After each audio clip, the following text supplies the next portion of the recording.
जर मेकअप केल्यानंतर तुम्हाला पिंपल येत असेल किंवा तुमचा चेहरा खूप कोरडा होत असेल, लाल होत असेल, तर चला आज मी तुम्हाला सांगते की मेकअप रिमूव्ह करण्याची योग्य पद्धत.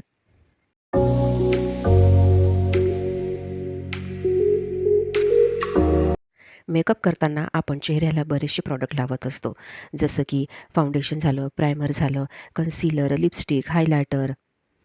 या सगळ्या प्रॉडक्टमध्ये कितीही नाही म्हटलं तरी केमिकल्स असतात आणि हे केमिकल चेहऱ्यावरून तुम्ही जर व्यवस्थितपणे काढले नाहीत, तर आपल्या चेहऱ्यावरती पिंपल येतो किंवा चेहरा लाल होतो, कोरडा होतो आणि मग काळवटपणा पण जाणवतो. हे सर्व प्रॉब्लेम्स आपल्याला होऊ नये म्हणून आपण नेहमी लक्षात ठेवायचं, की मेकअप योग्य पद्धतीने काढायचा. नुसतं फेस वॉश करून मेकअप निघत नाही, हे नेहमी लक्षात ठेवा. सुरुवातीला या वेट वाइप्स जे असतात त्याच्याने चेहरा अगोदर पुसून घ्यायचा. याला ओलं करायची गरज नसते. हे ऑलरेडी ओलसर असतं आणि त्याच्याने आपण आपला पूर्ण चेहरा जसं की लिपस्टिक वगैरे आहे, आयलाइनर, काजळ वगैरे हे सगळं आजूबाजूचं सगळं हे काढून घ्यायचं अशा पद्धतीने.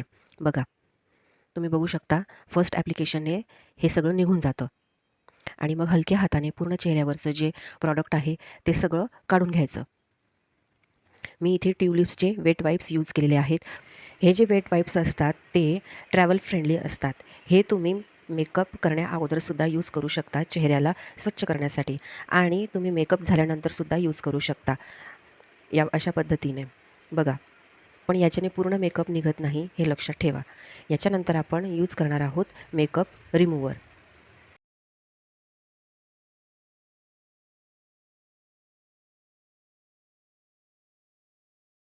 तर मी इथे घेत आहे सिंपलचं हे मेकअप रिमूव्हर. हे खूप बजेट फ्रेंडली आहे, स्वस्त आहे.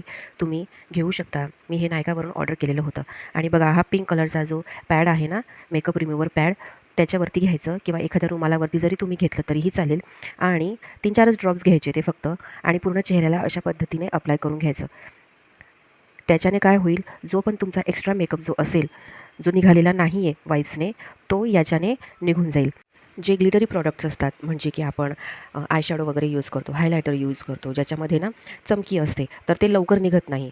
तर जर हे तुम्ही अप्लाय केलं चेहऱ्यावरती, तर हे सगळे जे चंकी पार्टिकल्स असतात, ग्लिटरी पार्टिकल्स असतात, ते सर्व चेहऱ्यावरून निघून जातात. बघा, मी अगोदर रिमूव्ह केलेलं होतं आणि आतासुद्धा तुम्ही बघू शकता, इथे थोडंसं मेकअप रिमूव्ह झालेला आहे.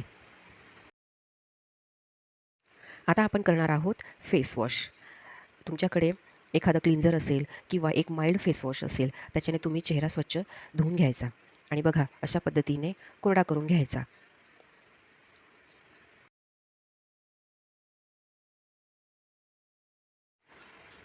नंतर मी इथे यूज करणार आहे मॉइश्चरायझर. तुमची जी स्किन असेल त्या स्किनच्या टाईपनुसार तुम्हाला मॉइश्चरायझर यूज करायचा आहे आणि चेहऱ्याला पूर्ण लावून घ्यायचं आहे. त्यामुळे काय होईल, आपण जेही मेकअप रिमूव्हर वापरलेलं होतं, वेट वाइप्स यूज केलेले होते, ह्याच्यामुळे ना चेहरा खूप कोरडा-कोरडा वाटतो. तर हे तुम्ही मॉइश्चरायझर वगैरे लावणार तर तुमचा चेहरा खूप रिफ्रेशिंग होईल आणि खूप हायड्रेटेडसुद्धा. संपूर्ण चेहऱ्याला व्यवस्थितपणे मॉइश्चरायझर लावून घ्यायचा आहे आणि जर तुमच्याकडे सीरम वगैरे असेल तर ते सीरमसुद्धा तुम्ही यूज करू शकता. तर अशा पद्धतीने तुम्ही जर मेकअप रिमूव्ह करणार तर तुम्हाला कुठलाही प्रॉब्लेम होणार नाही. जसं आपण मेकअपच्या अगोदर स्किन केअर रूटीन करतो, त्याचप्रमाणे मेकअप झाल्यानंतर, तुमचा कार्यक्रम वगैरे झाल्यानंतर, पार्टी झाल्यानंतर किंवा लग्न झाल्यानंतर मेकअप काढताना ही काळजी नक्की घ्या, जेणेकरून तुमचा चेहरा अजून छान राहील. तर कसा वाटला हा व्हिडिओ मला नक्की सांगा.